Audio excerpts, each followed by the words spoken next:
Assalamualaikum warahmatullahi wabarakatuh. Perkenalkan, kami dari kelompok 10 atau tim J. Di sini kami bertiga akan mempresentasikan teori kami mengenai Managing Mass Communication atau Manajemen Komunikasi Massa. Di sini perkenalkan, saya Karina Damayanti bersama rekan-rekan saya ada Nahda Maitsa dan juga Muhammad Jaki Arasi. Sebelumnya di sini saya akan memperlihatkan daftar isi apa saja yang akan kami bahas.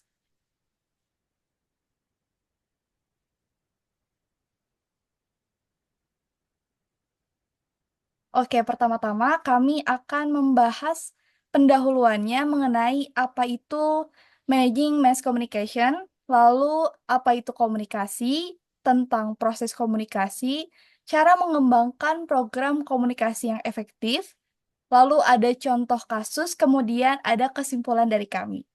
Mungkin langsung saja dilanjutkan oleh Nahda. Kepada Nahda dipersilahkan. Ya, baik. Terima kasih untuk Karina. Jadi, kita masuk ke pendahuluan. Jadi, komunikasi pemasaran itu sangat penting bagi keberhasilan bisnis karena membantu membangun hubungan dengan konsumen, menciptakan citra merek yang kuat, mendorong penjualan, dan meningkatkan nilai perusahaan. Nah, dengan cara ini, perusahaan dapat mempengaruhi konsumen untuk mencoba, membeli, dan tetap setia pada produk dan merek mereka. Lalu tujuan dari komunikasi ini tidak hanya untuk menyampaikan informasi, namun untuk mempengaruhi reaksi pelanggan dari segi mental, emosional, dan perilaku.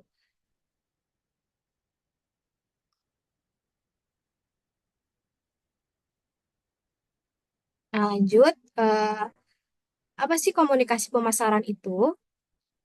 Jadi komunikasi pemasaran itu merupakan sebuah proses di mana perusahaan menginformasikan, membujuk, dan mengingatkan konsumen tentang produk dan mereknya. Ini bertujuan untuk membangun hubungan dengan konsumen, meningkatkan loyalitas, dan mendorong pembelian. Lalu tujuan dari komunikasi pemasaran, yang pertama yaitu menciptakan awareness, yang merupakan mengenalkan merek yang benar sehingga pelanggan mengetahui dan mengingat produk yang dijual.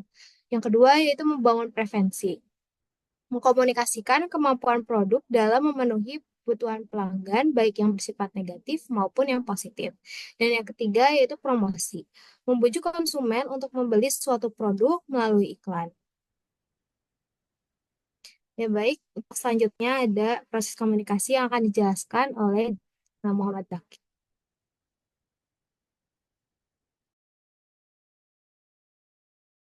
Oke, lanjut promosi komunikasi itu ada dua, yaitu model komunikasi sederhana dan umpan balik. Di model komunikasi sederhana yaitu ada dua, ada makro model dan mikro model.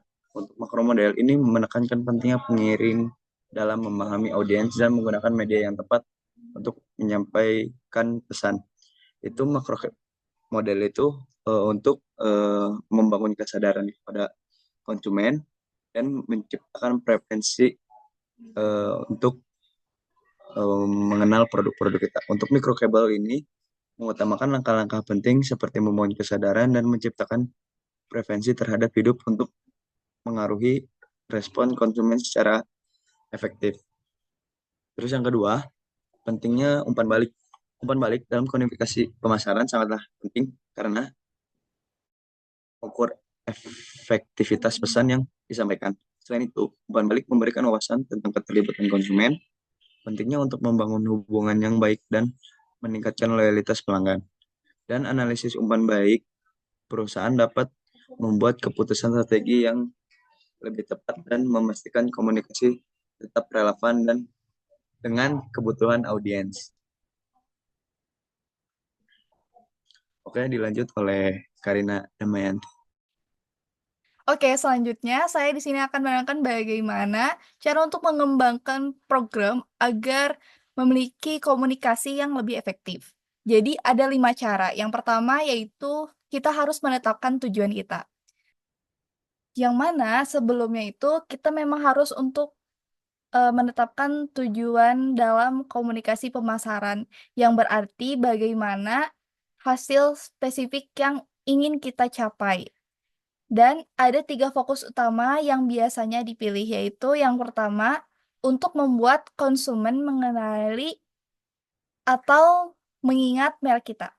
Dan yang kedua, kita harus mengkomunikasikan manfaat apa yang kita berikan untuk memuaskan kebutuhan audiens. Dan yang ketiga yaitu mengajak para konsumen agar mereka ingin membeli produk kita. Lalu yang kedua ada mengidentifikasi target audiens. Kita harus menentukan siapa yang akan menerima pesan pemasaran kita, termasuk calon pembeli, pengguna, pengguna saat ini, pengambil keputusan, dan influencer. Jadi target audiens ini berpengaruh bagaimana cara kita untuk memberikan isi pesan, waktu penyampaian, serta media yang kita gunakan untuk berkomunikasi. Lanjut.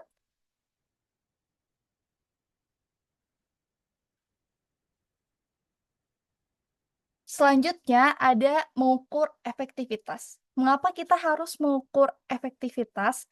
Yang pertama yaitu dari sisi pasokan, kita harus melihat seberapa sering merek muncul di media. Dan yang kedua dari sisi permintaan, kita harus melihat bagaimana konsumen mengingat dan merespon pesan iklan tersebut. Jadi, sebagai pengiklan juga harus memperhatikan apakah iklan tersebut berhasil mempengaruhi konsumen ataukah tidak. Selain itu, biasanya dilakukan pengujian sebelum kampanye dilakukan dan analisis dampak iklan yang terjadi terhadap penjualan untuk memastikan bahwa komunikasi pemasaran tersebut efektif atau tidak. Lalu selanjutnya ada perancang pesan. Di sini kita harus menentukan siapa target audiensnya.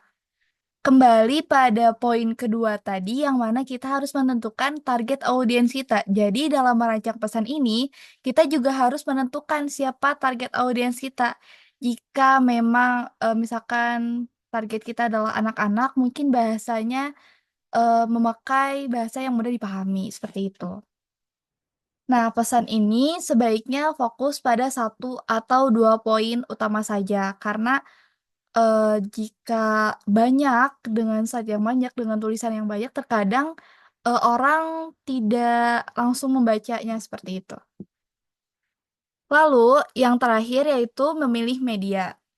Dalam memilih media itu, kita harus melihat, efektivitasnya, anggaran, dan siapa target audiensnya.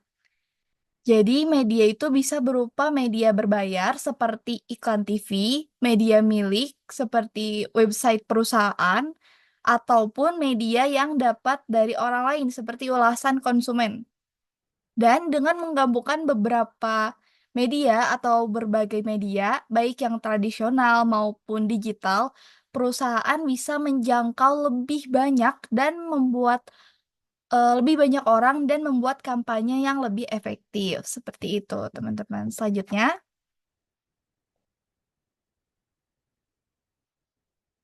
selanjutnya ada contoh kasus, yang mana kasus ini berhubungan dengan permasalahan komunikasi ya teman-teman. Tetapi, untuk contoh kasus ini akan kita bahas di presentasi selanjutnya di kelas. Selanjutnya. Di sini aku lanjut untuk kesimpulannya di presentasi hari ini. Untuk presentasi kali ini, yaitu komunikasi pemasaran adalah alat penting bagi perusahaan untuk membangun hubungan dengan konsumen, meningkatkan loyalitas, dan menciptakan citra merek yang kuat. Proses ini melibatkan pemahaman audiens, merancang pesan yang sesuai, dan memilih media yang tepat untuk mencapai tujuan. Untuk keberhasilan komunikasi, perusahaan perlu menentukan anggaran yang tepat, menargetkan audiens secara akurat, serta mengembangkan pesan yang menarik secara emosional dan rasional. Nah, mungkin cukup sekian dari kami bertiga. Mohon maaf bila ada salah kata. Wassalamualaikum warahmatullahi wabarakatuh.